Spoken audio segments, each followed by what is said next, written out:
Hello दोस्तों, कैसे हैं आप सब। आशा करता हूँ आप सभी अच्छे होंगे। दोस्तों, मैं अजय कश्यप आपका अपने यूट्यूब चैनल सक्सेस पॉइंट में हार्दिक स्वागत, वंदन, अभिनंदन करता हूँ। दोस्तों, आज मैं आप लोगों के लिए एक नए टॉपिक लेकर आया हूँ, एक नए टॉपिक के साथ उपस्थित हुआ हूँ। दोस्तों, आज के हमारे टॉपिक का नाम है time and tense. Time and tense. दोस्तों, ऐसा शायद ही कोई बंदा हो, ऐसा शायद ही कोई स्टूडेंट विद्यार्थी हो जिसे टेंस का ज्ञान ना हो। जो हमारे साथ जुड़ा हुआ है, जो भी विद्यार्थी, जो भी स्टूडेंट हमारे साथ जुड़ा हुआ है, उन सभी को टेंस का ज्ञान होगा। सभी विद्यार्थियों को टेंस का ज्ञान होगा। ठीक है दोस्तों, तो हमें टाइम एंड टेंस पढ़ने की जरूरत क्यों है दोस्तों? हमें टाइम एंड टेंस की पढ़ने की जरूरत इसलिए है क्योंकि टेंसों की जानकारी होते हुए भी हम प्रायः गलतियां करते रहते हैं। ठीक है ना दोस्तों? तो सबसे पहले मैं आप लोगों को बता देना चाहता हूं कि टाइम एंड टेंस के अंतर्गत हम किन किन टॉपिक्स का अध्ययन करेंगे, किन किन टॉपिक्स पर डिस्कशन करेंगे। ठीक है दोस्तों, चलिए देख लेते हैं हम सबसे पहले टाइम एंड टेंस के अंतर्गत किन किन टॉपिक्स पर डिस्कशन करने वाले हैं। ठीक है, देखिए दोस्तों, पहला जो हमारा टॉपिक होगा वो होगा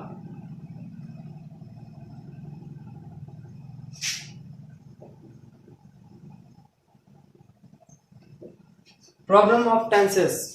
ठीक है, मतलब टेंस में होने वाली समस्याएं। प्रॉब्लम्स ऑफ टेंस, टेंस में होने वाली समस्याओं पर हम सबसे पहले अध्ययन करेंगे। दूसरा जो दोस्तों हमारा टॉपिक है, हमारा दूसरा टॉपिक है सीक्वेंस ऑफ टेंस।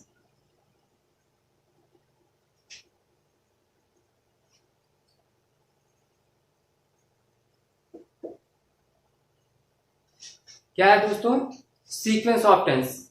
ठीक है दोस्तों, हमारा जो अगला टॉपिक होगा वो होगा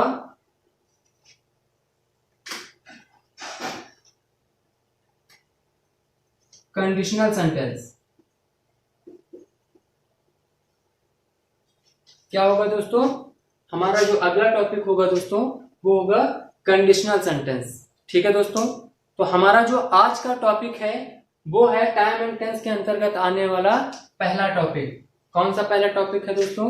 पहला टॉपिक है हमारा प्रॉब्लम्स ऑफ टेंस। ठीक है दोस्तों, चलिए इसको साफ कर लेते हैं।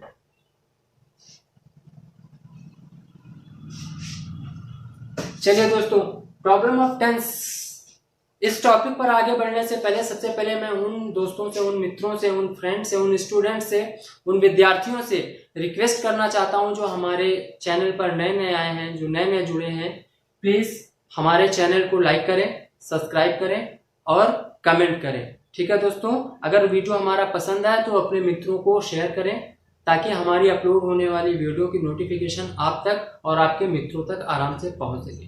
ठीक है दोस्तों, चलिए प्रॉब्लम ऑफ टेंस के अंतर्गत हम क्या सीखने वाले हैं सबसे पहले सुन लीजिए, सीख लीजिए, समझ लीजिए। दोस्तों, ऐसा कोई भी नहीं है जिसे टेंस का ज्ञान नहीं है। ठीक है दोस्तों, तो हमें टेंस पढ़ाने की आवश्यकता नहीं है। सभी लोगों को पता है टेंस कितने प्रकार के होते हैं। टेंस 3 प्रकार के होते हैं।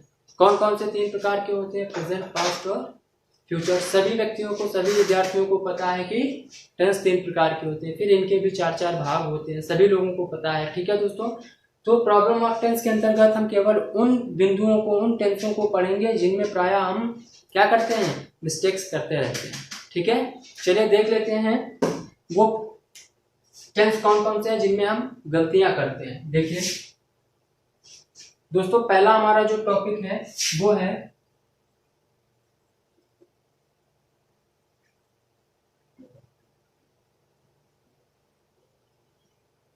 Past indefinite tense. कौन सा है दोस्तों? पहला हमारा जो टॉपिक होगा, पहला जो हमारा टेंस होगा वो होगा पास्ट इंडेफिनिट टेंस। दूसरा होगा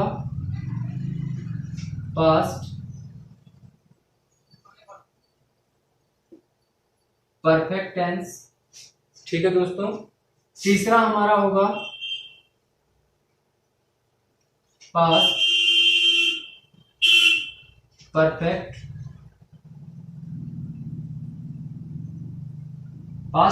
कॉन्टिन्यूअस टेंस। ठीक है, हमारा अगला जो होगा वो होगा, ठीक है दोस्तों, हमारा जो अगला टॉपिक है, सॉरी हमारा जो अगला टेंस है वो क्या है, प्रेजेंट कॉन्टिन्यूअस टेंस। अगला जो हमारा टेंस होगा वो क्या होगा, प्रेजेंट परफेक्ट टेंस।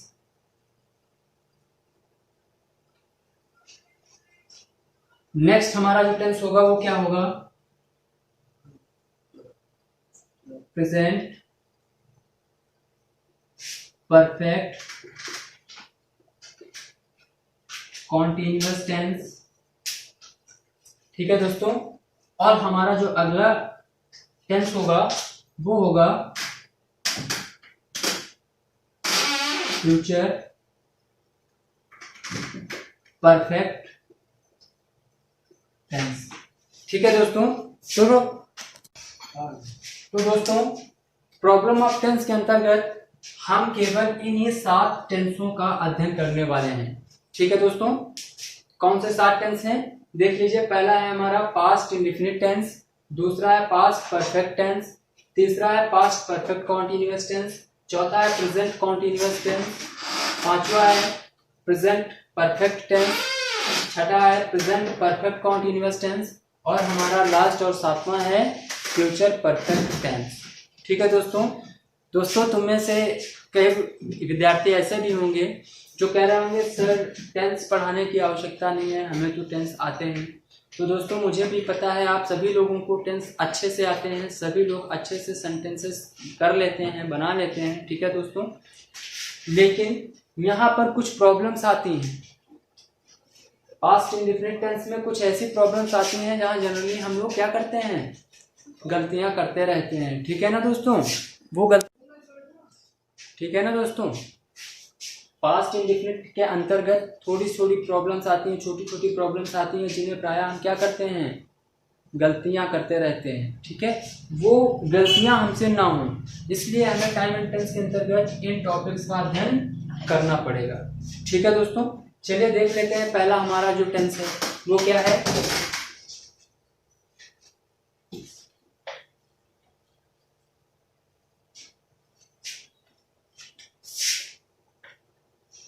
चलिए दोस्तों देख लेते हैं, पहला हमारा जो आज का टेंस है वो है पास्ट इंडेफिनिट टेंस। कौन सा है दोस्तों, पास्ट इंडेफिनिट टेंस। ठीक है, चलिए यहां पर हम प्रॉब्लम्स कहां पर आती हैं और क्या गलतियां मुख्यतः हम करते हैं, तो दोस्तों देख लीजिए।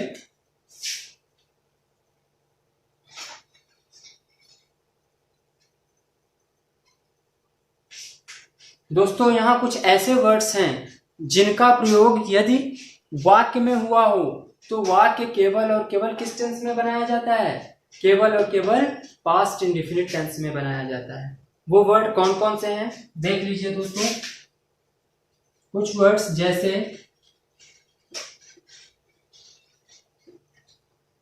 एगो, yesterday,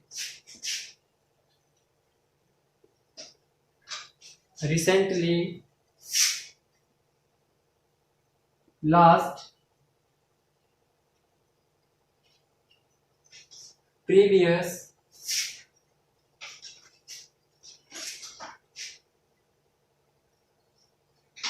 in plus,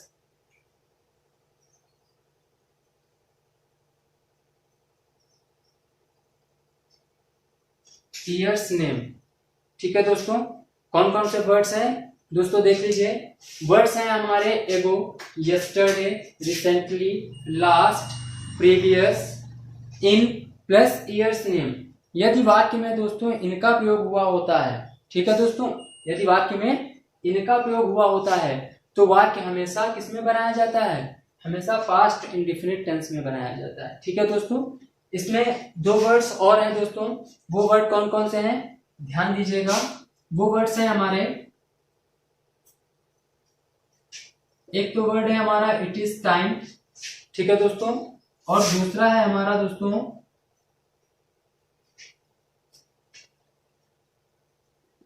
it is high time. ठीक है दोस्तों, एक बार फिर से देख लीजिए, समझ लीजिए दोस्तों, जिन वाक्यों में एगो, yesterday, recently, last, previous, in years name, it is time, it is high time का प्रयोग हुआ हो दोस्तों, वे वाक्य किसमें नहीं बनाए जाते हैं दोस्तों? उन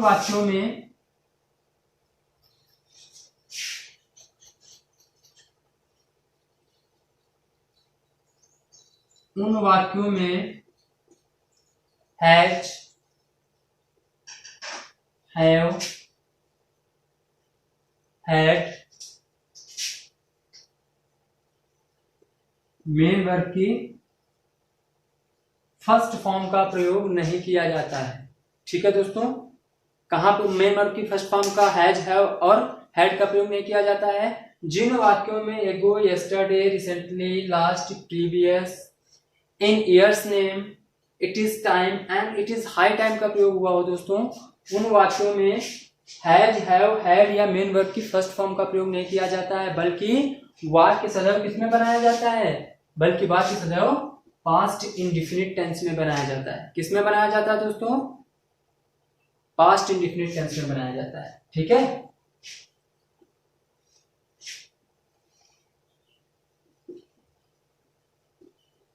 प्रयोग नहीं किया जाता है,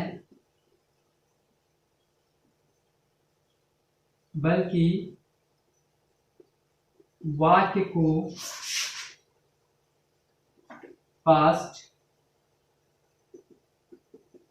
इंडेफिनिट टेंस में बनाते हैं। अर्थात वाक्य में मेन वर्ब की सेकंड फॉर्म का प्रयोग किया जाता है। किसका प्रयोग किया जाता है दोस्तों? मेन वर्ब की सेकंड फॉर्म का प्रयोग किया जाता है।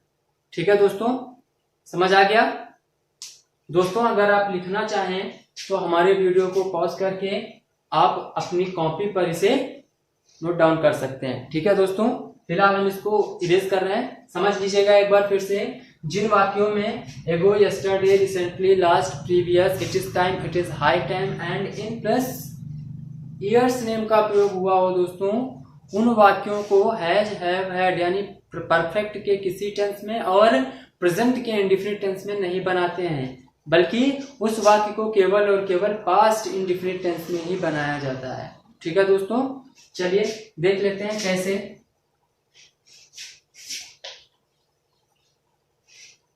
दोस्तों, इसका एक एग्जांपल देख लेते हैं।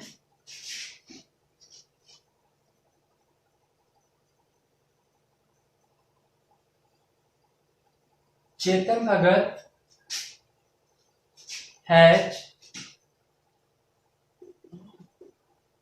written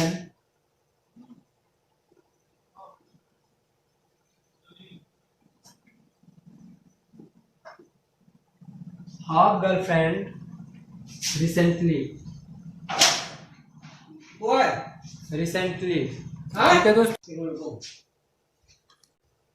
ठीक है दोस्तों, देखिए हमने एक एग्जांपल के तौर पर एक सेंटेंस लिखा है। हमारा सेंटेंस है Chetan Bhagat has written Half Girlfriend recently.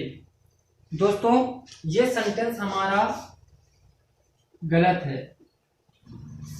क्यों गलत है? क्योंकि दोस्तों मैंने अभी अभी बताया है, जिन वाक्यों में एगो, yesterday, recently, last, previous, it is time, it is high time and in plus years name का प्रयोग हुआ हो दोस्तों, उन वाक्यों को प्रेजेंट परफेक्ट, पास्ट परफेक्ट या प्रेजेंट इंडेफिनिट टेंस में नहीं बनाया जाता है, बल्कि उन वाक्यों को केवल और केवल पास्ट इंडेफिनिट टेंस में ही बनाते हैं। ठीक है दोस्तों, तो ये सेंटेंस हमारा गलत क्यों है? क्योंकि यहाँ पर हैज रिटन लिखा हुआ है। दोस्तों, यहाँ पर हमको लिखना क्या है?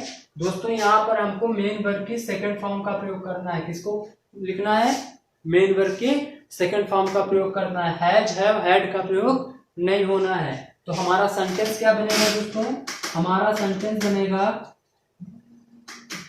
चेतन भगत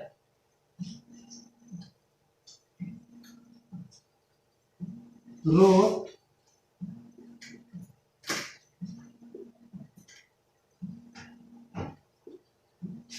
have a friend recently। ठीक है दोस्तों, समझ आया दोस्तों? उम्मीद करता हूँ ये समझ आया होगा आप लोगों को। एक बार फिर से समझ लीजिए दोस्तों, जिन वाक्यों में एगो, yesterday, recently, last, previous, it is time, it is high time and in plus years name का प्रयोग हुआ हो, ठीक है, इन प्लस ईयर्स नेम का प्रयोग हुआ हो, उन वाक्यों को प्रेजेंट के परफेक्ट टेंस में या पास्ट के परफेक्ट टेंस में या प्रेजेंट के इंडेफिनिट टेंस में नहीं बनाया जाता है, बल्कि वो वाक्य केवल और केवल पास्ट इंडेफिनिट टेंस में बनता है। किसमें बनता है दोस्तों? पास्ट इंडेफिनिट टेंस में बनता है। ठीक है दोस्तों, चलिए एक एग्जांपल के तौर पर और लिख लेते हैं।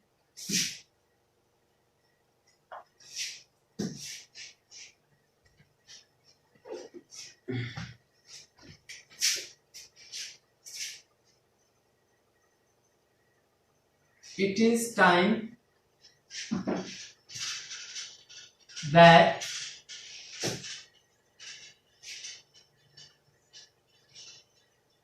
we decide the matter।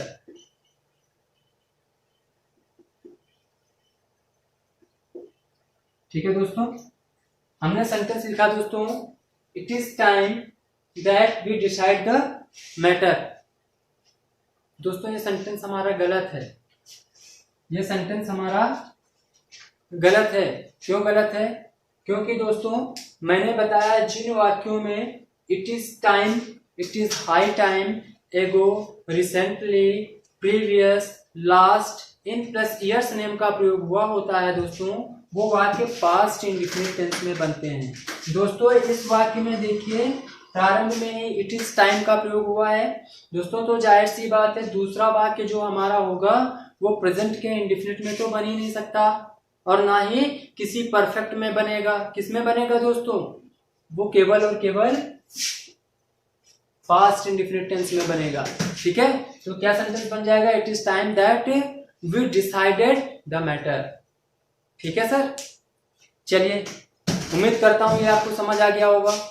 ठीक है दोस्तों, चलिए नेक्स्ट टेंस पर चलते हैं, नेक्स्ट टॉपिक की ओर बढ़ते हैं आगे।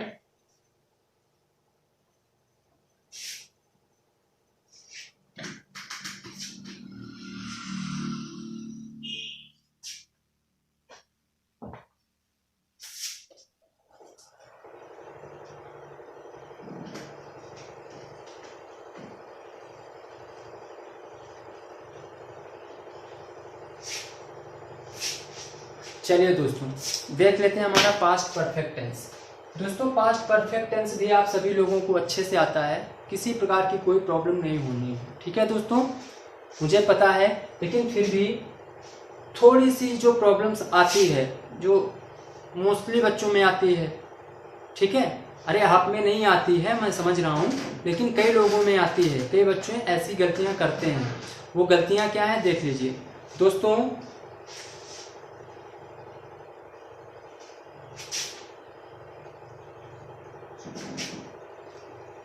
यदि बात किससे जुड़ा हो दोस्तों, देख लीजिए, आफ्टर, बिफोर या व्हेन से जुड़ा हो। किससे जुड़ा हो दोस्तों? यदि वाक्य आपका आफ्टर, बिफोर और व्हेन से जुड़ा हो तो दोस्तों दोनों वाक्य पास्ट इंडेफिनिट टेंस में नहीं बनाए जाते और ना ही दोनों वाक्य पास्ट परफेक्ट टेंस में बनाए जाते हैं। ठीक है दोस्तों, समझ लीजिए, यदि वाक्य आफ्टर, बिफोर, व्हेन तीनों में से किसी एक वर्ड से जुड़ा हो तो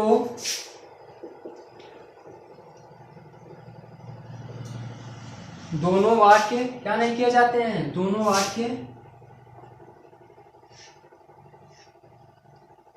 पास्ट इंडेफिनिट या पास्ट परफेक्ट में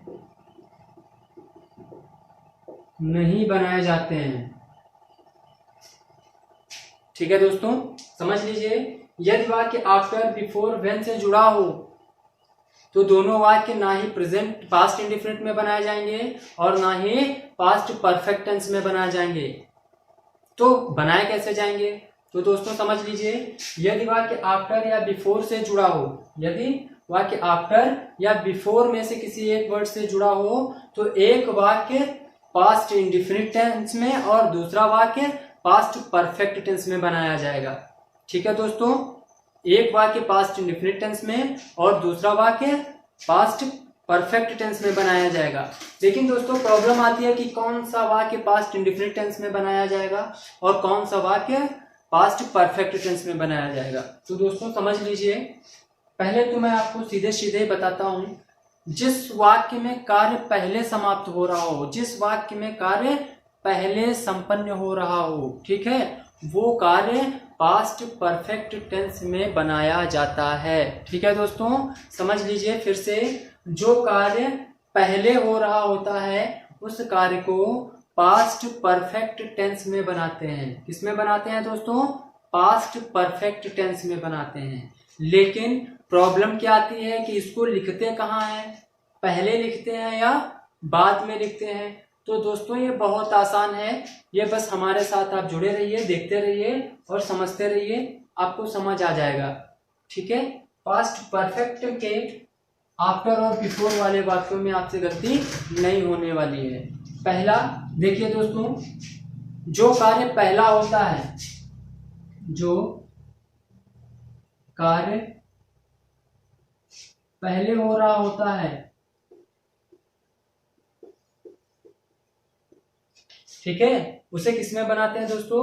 उसे पास्ट परफेक्ट टेंस में बनाते हैं। उसे पास्ट परफेक्ट टेंस में बनाया जाता है। ठीक है दोस्तों, ये तो सही है, समझ आ गया कि जो कार्य पहले हो रहा होता है उसे पास्ट परफेक्ट टेंस में बनाते हैं। लेकिन दोस्तों उस सेंटेंस को लिखते कहाँ हैं? पहले लिखते हैं बिफोर या आफ्टर के, या कि बाद में लिखते हैं? तो दोस्तों दो नियम और समझ लीजिए। पहला नियम आप बिफोर वाला समझ लीजिए। पहला नियम देख लीजिए,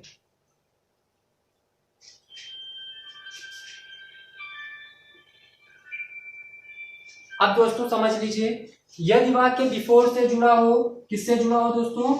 बिफोर से, तो बिफोर के पहले वाला वाक्य आपका पास्ट परफेक्ट टेंस में बनाया जाता है। किस में बनाया जाता है? पास्ट परफेक्ट टेंस में। समझ लीजिए, पास्ट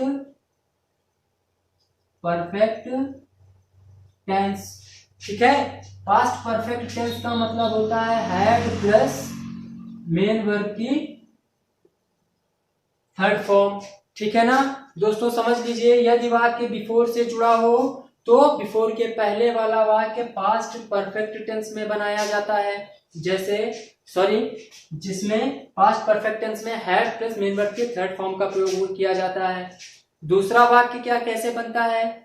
जाहिर सी बात है दोस्तों, दूसरा वाक्य पास्ट इंडिफिनिट टेंस में बनाया जाएगा, अर्थात बिफोर के बाद वाला वाक्य किस में बनाया जाएगा?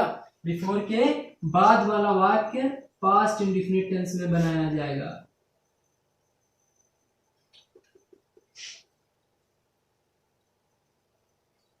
ठीक है दोस्तों, पास्ट इंडिफिनिट टेंस का मतलब है मेन वर्ब की सेकंड फॉर्म। ठीक है ना दोस्तों, फिर से एक बार समझ लीजिए, यदि वाक्य बिफोर से जुड़ा हो, किससे जुड़ा हो दोस्तों? यदि वाक्य बिफोर से जुड़ा हो तो बिफोर के पहले वाला वाक्य सदैव पास्ट परफेक्ट टेंस में बनाया जाएगा और बिफोर के बाद वाले वाक्य को सदैव पास्ट इंडिफिनिट टेंस में बनाया जाएगा। ठीक है दोस्तों, इतना समझ आ गया दोस्तों? आशा करता हूं इतना समझ गए होंगे आप सभी। दूसरा देख लीजिए दोस्तों, यदि वाक्य हमारा आफ्टर से जुड़ा हो, किससे जुड़ा हो दोस्तों? आफ्टर से जुड़ा हो, तो देख लीजिए तीसरा जो हमारा बिंदु है क्या है? सॉरी थोड़ा नीचे लिखते हैं दोस्तों, हमारा जो तीसरा बिंदु है वो है आफ्टर। आप समझिए दोस्तों, यदि वाक्य हमारा आफ्टर से जुड़ा हो तो आफ्टर के पहले वाला वाक्य सदैव पास्ट इंडिफिनिट टेंस में बनाया जाता है। किस में बनाया जाता है दोस्तों? पास्ट इंडिफिनिट टेंस में बनाया जाता है। ठीक है, समझ लीजिए, पास्ट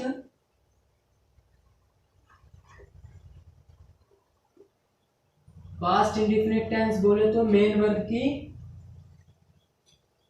सेकंड फॉर्म। ठीक है ना दोस्तों। यदि हमारा वाक्य आफ्टर से जुड़ा हो तो आफ्टर के पहले वाला वाक्य पास्ट इंडिफिनिट टेंस में बनाते हैं और आफ्टर के बाद वाला वाक्य पास्ट परफेक्ट टेंस में बनाते हैं। पास्ट परफेक्ट टेंस का मतलब दोस्तों हैड प्लस मेन वर्ब की थर्ड फॉर्म। ठीक है दोस्तों, इतना तो समझ गए होंगे। यदि वाक्य हमारा आफ्टर से जुड़ा हो तो आफ्टर के पहले वाला वाक्य पास्ट इंडिफिनिट टेंस में बनाया जाएगा और आफ्टर के बाद वाला वाक्य हमारा पास्ट परफेक्ट टेंस में होगा। और यदि वाक्य हमारा बिफोर से जुड़ा हो तो बिफोर के पहले वाला वाक्य हमारा पास्ट परफेक्ट में होगा और बिफोर के बाद वाला वाक्य हमारा पास्ट इंडिफिनिट टेंस में होगा। ठीक है दोस्तों, यहां तक क्लियर है? यहां तक समझ आया? चलिए दोस्तों, तो अब आपको ये भी समझ आ गया होगा कि जो कार्य जो एक्शन पहले हो रहा होता है उस वाक्य को हम कब और कहाँ लिखते हैं। दोस्तों, यदि वाक्य बिफोर से जुड़ने वाला होगा तो एक्शन होने वाला कार्य, प्रारंभ में कार्य होने वाला, पहले कार्य होने वाला वाक्य सदैव पहले लिखा जाएगा। और यदि वाक्य आफ्टर से जुड़ रहा हो, अर्थात यदि हिंदी के वाक्य में बाद शब्द का प्रयोग हुआ हो तो एक्शन वाला कार्य अर्थात पहले होने वाला कार्य वाक्य के अंत में लिखा जाएगा, अर्थात आफ्टर के बाद लिखा जाएगा। इतना समझ आ गया दोस्तों? उम्मीद करता हूं आप लोग इतना समझ गए होंगे। दोस्तों, जो भी विद्यार्थी इसे लिखना चाहे अपनी नोटबुक में तो हमारे वीडियो को पॉज करके वो लिख सकता है। ठीक है दोस्तों, इसको इरेज करते हैं दोस्तों। अच्छा सॉरी, एक एग्जांपल दे देते हैं आपको इसका। ठीक है, चलिए दे देते हैं।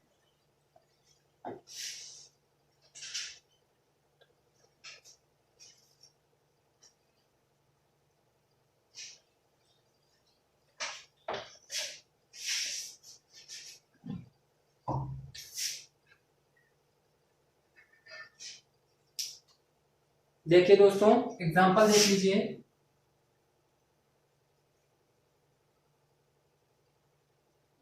The train started before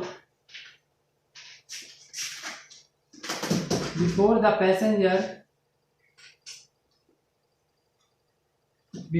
passenger came। ठीक है दोस्तों, देखिए दोस्तों, मैंने यहाँ पर एक एग्जांपल के तौर पर एक सेंटेंस लिखा है, the train started before the passenger came. दोस्तों, ये सेंटेंस हमारा कैसा है? ये सेंटेंस हमारा गलत है। क्यों गलत है? क्योंकि मैंने बताया यदि वाक्य आफ्टर या बिफोर से जुड़ा हो तो दोनों वाक्य प्रेजेंट में नहीं हो, दोनों वाक्य पास्ट के इंडिफिनिट टेंस में नहीं हो सकते और ना ही दोनों पास्ट के परफेक्ट में हो सकते हैं। तो होते किस में है मैं बता चुका हूं दोस्तों। एक वाक्य आपका पास्ट इंडिफिनिट में और दूसरा वाक्य पास्ट परफेक्ट में होगा। ठीक है, एक वाक्य पास्ट इंडिफिनिट में और दूसरा वाक्य पास्ट परफेक्ट टेंस में होगा। अब सवाल उठता है, प्रॉब्लम आती है कि कौन सा वाक्य प्रेजेंट पास्ट इंडिफिनिट में होगा और कौन सा वाक्य पास्ट परफेक्ट में होगा। तो दोस्तों, मैंने इस प्रॉब्लम का भी सॉल्यूशन आप लोगों को बता दिया है। यदि वाक्य बिफोर से जुड़ा हो तो पहला वाक्य परफेक्ट में, यदि वाक्य आफ्टर से जुड़ा हो तो बाद वाला वाक्य परफेक्ट में। दैट्स ऑल दोस्तों। देख लीजिए, ये वाक्य हमारा बिफोर से जुड़ा हुआ है। किससे जुड़ा है दोस्तों? बिफोर से जुड़ा है। तो जाहिर सी बात है हमारा जो पहला वाक्य होगा वो परफेक्ट में होगा। तो कैसे बनाया जाएगा देख लीजिए दोस्तों। सेंटेंस बन जाएगा, the train had started before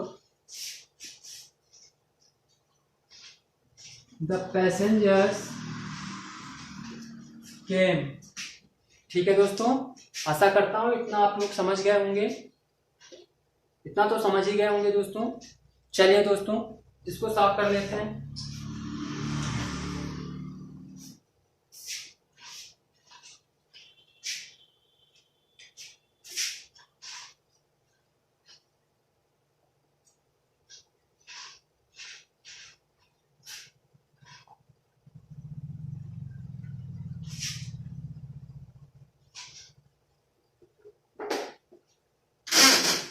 ठीक है दोस्तों, देखिए दोस्तों, यदि हमारा वाक्य वेन से जुड़ा हो, किससे जुड़ा हो दोस्तों, यदि हमारा वाक्य वेन से जुड़ा हो, तब क्या करते हैं, कोई बात नहीं, इसको भी देख लेते हैं, आसानी से समझ आ जाएगा। ठीक है दोस्तों, देखिए दोस्तों, यदि हमारा वाक्य वेन से जुड़ा हो तो पहले वाक्य को किसमें बनाते हैं, पास्ट इंडेफिनिट टेंस में बनाते हैं। कौन से वाक्य को पास्ट इंडेफिनिट टेंस में बनाते हैं दोस्तों, तो थोड़ा सा समझ लीजिएगा, जिस वाक्य में वेन का प्रयोग हुआ हो, जिस वाक्य में वेन का प्रयोग हुआ हो, वो वाक्य पास्ट इंडेफिनिट टेंस में बनाया जाएगा। ठीक है दोस्तों, फिर से समझ लीजिए दोस्तों, जिस वाक्य में वेन का प्रयोग हुआ होगा वो वाक्य पास्ट इंडेफिनिट टेंस में बनाया जाएगा, भले ही वाक्य आपका वेन वाला बीच में ही क्यों ना हो। ठीक है, समझ आया दोस्तों। चलिए एक एग्जांपल देख लेते हैं दोस्तों।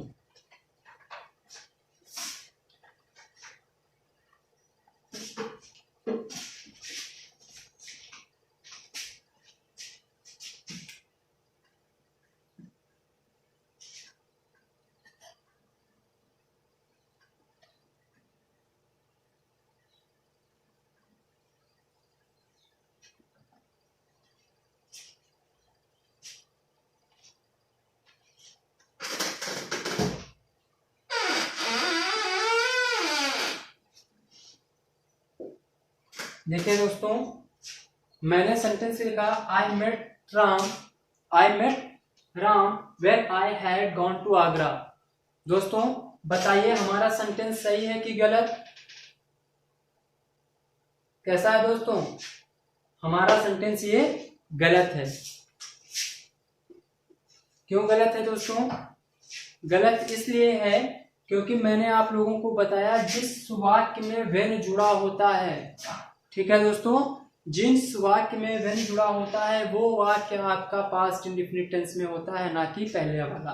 ठीक है दोस्तों, समझ आ रहा है। अब ये अलग की बात है कि यहाँ पर वाक्य बीच में आया है, पहले भी आ सकता है दोस्तों। पहले आएगा तो किस तरह से लिखा होगा, देख लीजिए,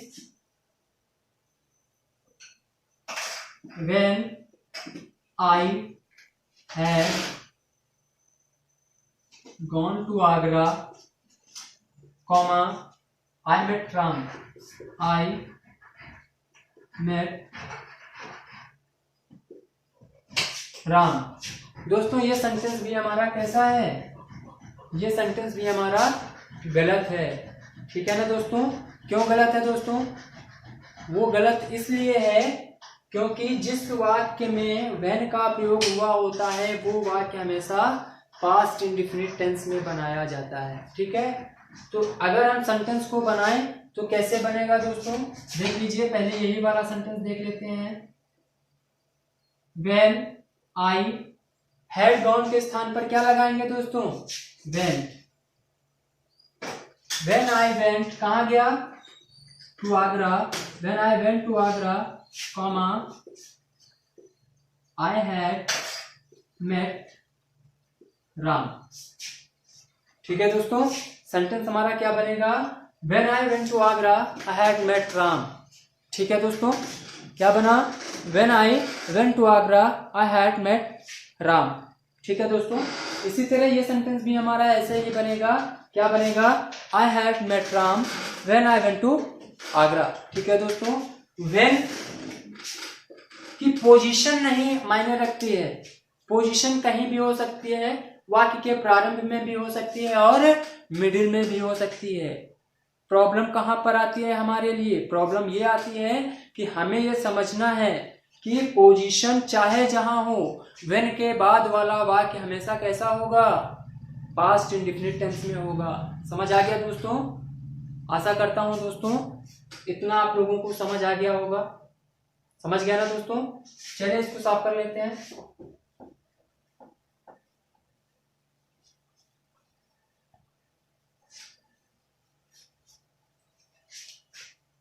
तो दोस्तों आज का वीडियो आप लोगों को कैसा लगा, प्लीज हमें लाइक करके कमेंट करके बताएं। अगर वीडियो पसंद आए तो प्लीज सब्सक्राइब करें हमारे चैनल को और अपने फ्रेंड्स, अपने मित्रों में हमारे यूट्यूब चैनल सक्सेस पॉइंट को शेयर करें। ठीक है दोस्तों, इसी तरह की वीडियो पाने के लिए हमें सब्सक्राइब कर लीजिए ताकि हमारी अपलोड होने वाली वीडियो की नोटिफिकेशन आप तक पहुंचती रहे। ठीक है दोस्तों, तो बस आज के वीडियो में इतना ही। कल मिलेंगे एक नए टॉपिक के साथ, तब तक के लिए मुझे दीजिए इजाज़त। नमस्कार।